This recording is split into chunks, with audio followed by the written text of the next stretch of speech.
Selamat salam sukses semuanya. Selamat bertemu. Untuk definisi literasi digital dan aplikasinya, kita sudah dapat banyak dari narasumber Arif Rahman Hakim kemarin.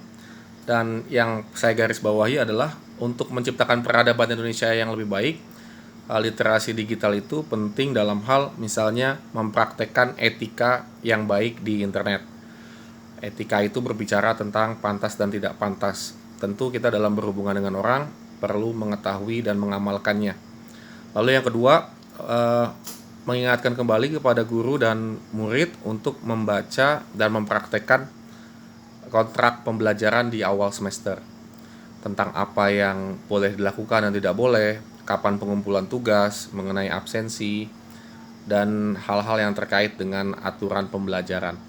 Dan yang ketiga, mengutamakan atau membebaskan pendapat dan opini dalam hal pembelajaran, dalam hal ilmu, walaupun nanti setiap pendapat, opini itu perlu disertai dengan data atau sumber. Artinya rujukannya apa? Apakah misalnya buku, apakah internet, termasuk untuk video dan gambar.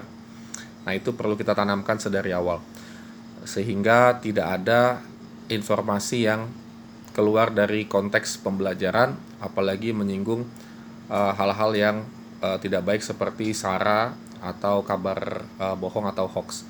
Dan yang keempat, kita mengingatkan kembali bahwa kita di sini di dunia internet itu memakai ruang yang sama, sehingga perlu saling menjaga. Sama-sama di Google Drive-nya, sama-sama di Google Meet-nya, lalu kemudian postingan pun misalnya dalam bentuk gambar, apabila nanti ditautkan ke media sosial, itu juga nanti akan menjadi konsumsi publik. Nah, hal ini yang perlu dipertimbangkan.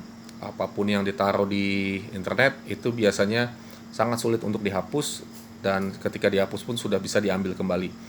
Jadi pekerjaan atau tugas yang melibatkan media sosial seperti Twitter, Facebook, Instagram, maka itu bisa kita harus hati-hati juga di YouTube seperti itu.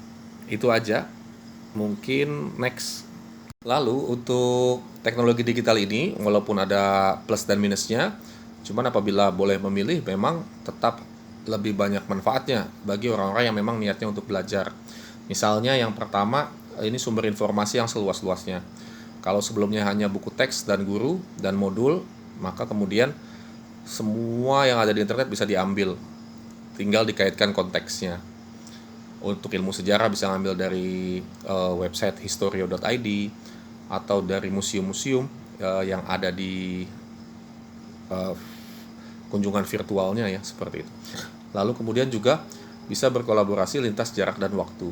Dalam penugasan kelompok sering ada kamar-kamar tertentu yang bisa dibuat sehingga nanti murid bisa saling berkolaborasi. Di Google Docs misalnya dan di Google Slide misalnya bisa saling mengoreksi dan mengubah tampilan atau tugas yang ada di Google Doc dan Google Slide.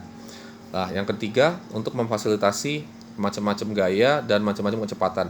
Jadi bagi anak-anak atau murid siswa yang mungkin butuh mengulang-ulang dulu, bisa kembali diputarkan lagi videonya misalnya kalau ditaruh di YouTube, atau audionya kalau misalnya ditaruh di Spotify.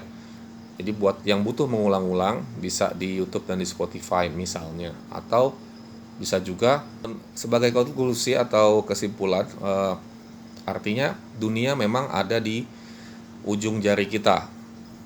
Dunia ada di ujung jari kita. Kita bisa lihat kabar dari Instagram atau Google, dan semua TV juga ada di aplikasi-aplikasi seperti aplikasi video atau Maxstream ya. Semuanya ada. TV plus yang lain-lain ada di ujung jari kita, di handphone atau di laptop. Lalu kemudian kita juga bisa buat apapun, kita bisa belajar apapun, dari yang bermanfaat sekali sampai yang sangat tidak bermanfaat, semuanya ada juga di internet. Nah, oleh sebab itulah, maka nasihat bahwa teknologi tidak bisa menggantikan guru, maksudnya adalah murid, siswa, mahasiswa, mahasiswi itu tetap butuh bimbingan.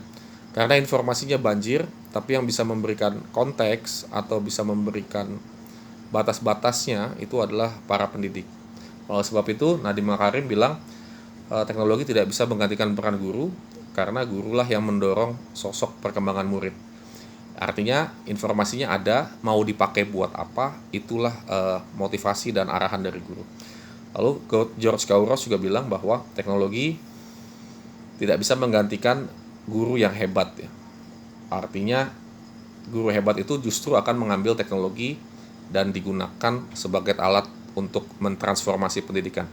Nah, transformasi pendidikan atau pendidikan sendiri tugasnya adalah mentransformasi peserta didik atau masyarakat secara keseluruhan. Itulah tujuan pembelajaran, menciptakan makhluk manusia yang beriman, bertakwa, menguasai iptek dan teknologi serta berkarakter.